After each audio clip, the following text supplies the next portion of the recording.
এক রাখাল যুবক একদিন একটি সুন্দরী মেয়েকে দেখল। রাখাল মেয়েটিকে বিয়ের প্রস্তাব দিল।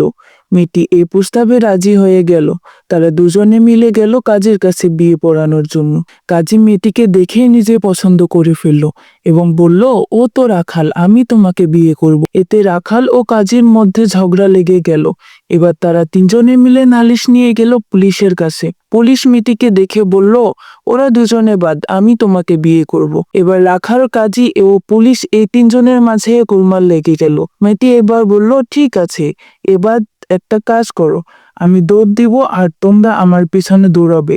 যে আমাকে প্রথমে ধরতে পারবে আমি তাকেই বিয়ে করব। এবার মেয়েটি ছুটলো এবং পেছনে পেছনে তিনজনে দিল ছুট। ছুটতে ছুটতে এক সময় তাদের সামনে একটি গর্ত পড়ল। তারা ও গর্তের মধ্যে পড়ে গেল।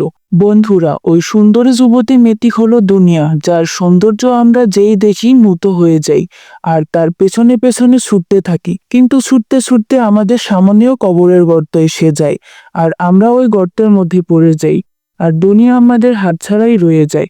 আল্লাহ তাআলা আমাদের সবাইকে দুনিয়ার লোভ ছেড়ে আখিরাতের লোভী হওয়ার তৌফিক দান করুন। আমিন। ভিডিওটি ভালো লাগলে চ্যানেলটি সাবস্ক্রাইব করুন।